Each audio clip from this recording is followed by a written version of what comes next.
What if the reason you feel stiff and tight isn't so much about your muscles and your joints, but rather your nervous system, which feels like it needs to stay in a guarded place in order for you to feel safe?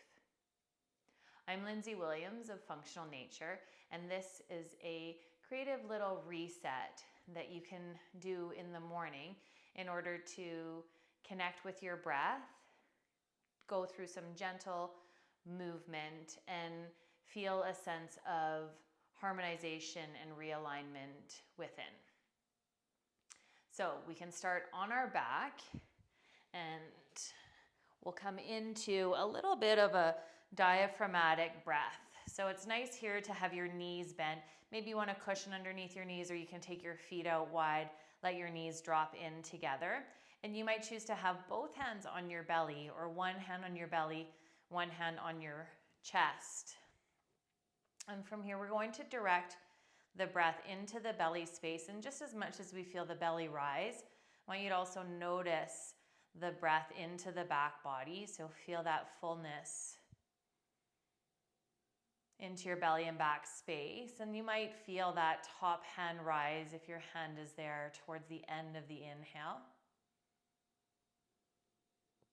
And as you exhale, that top hand might start to soften first, followed by the belly hand. So just spending a few breaths here, seeing if you can sense into a fullness in that diaphragmatic breath, how complete it can feel. If you feel there's a sense of holding or a reluctance to let go, simply take note. And maybe some mornings you spend a little bit more time here. As you get more familiar with dropping into this space, you could just simply spend 5 to 10 breaths finding fullness in this space. And then whenever you're ready, you can draw your knees into your chest and curl into a little ball. If it feels good, you can switch your hands onto the backs of your thighs. Start to rock up and down until you find a seated place. Maybe you bring in a prop to support through your sit bones.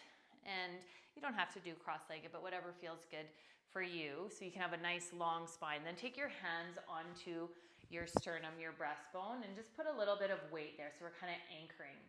And then from there, you're going to start to circle through your head and neck. And try to minimize the rotation and side bending. And it's really just that you're sliding your head in these circles like a bird's eye view. You're just watching the vertex travel around in a circle. And you go 3 to 5 in one direction, and then pause and go the other direction. You can coordinate with that breath if that feels interesting, or simply notice the movement. And then once you've gone around 3 to 5 times, slide your hands onto your rib cage. And holding that rib cage space, we're going to keep our head fairly neutral, our lower back fairly neutral, and start to slide the rib cage around. Moving that around in as big of a circle. Again, trying to kind of keep it on that one plane, moving it around. And you'll notice sensation above and below. We're trying to focus the movement here, and then we'll slide it around the other way.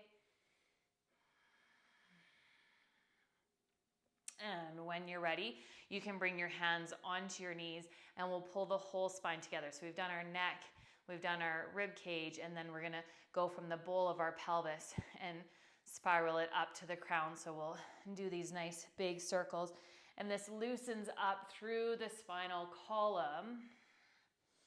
At the head and neck, your vagus nerve exits right behind your ear area and travels down that neck space inside your rib cage and down into your belly space. So as we circle around here, we're not only loosening up through the spinal column, but kind of activating into the journey of that vagus nerve. Let's go the other way.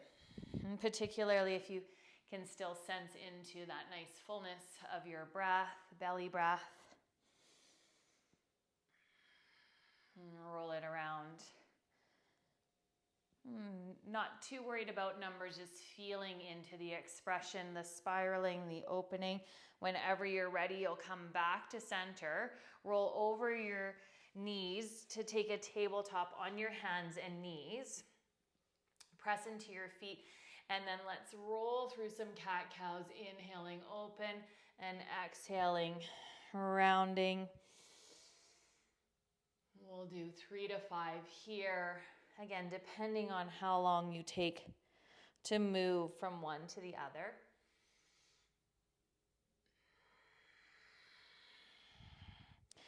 And maybe as you pass through neutral, you walk your hands further forward, and we start to add a forward and back motion to it so that we can bring the hips forward a little bit more, extension there, and rounding further back. If you want to open up into the feet, tuck your toes and add that into that experience. Rounding back. And sometimes we have little joints talking to us, little snap, crackles, and pops as we open things up.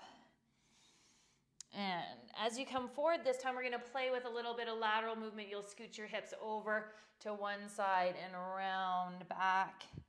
And then come forward. Inhale, scoot your hips over to the other side and round back. And we'll do that 2 more times each side.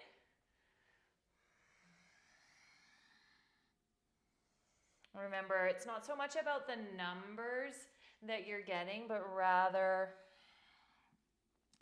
this sense of connecting breath to feeling into the connective tissue in your body, your fascia. Coming into a grounded space. When you're ready, come back through center. Walk your hands back towards you. And then you'll roll over your feet. Step your feet out wide into a nice deep squat. And then you can play at the bottom there in the deep squat. Remember, your deep squat is whatever makes sense in your body. And then as you're ready, hips will lift, heels will kick out, and we'll hang just in that ragdoll forward fold. Maybe nod your head, a sense of a melting breath here. And then rolling your spine all the way up. Let's roll through the shoulders a couple of times as you bring your feet into the midline. And then we'll finish with a little dropping post action. So this is where we come up onto our toes and drop through the heels and shake the body out to give a little stimulation, clear up any stagnant energy. Feel that ripple through the body. Great for bone density, great for stimulating the lymphatic system.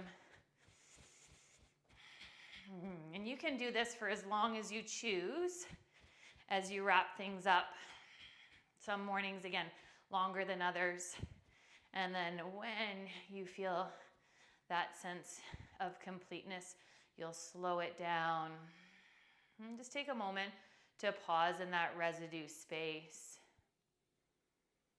and sense into what's shifted, what remains. And carry this connection through into the rest of your day. Thanks so much for joining me for this one. We'll catch you next time.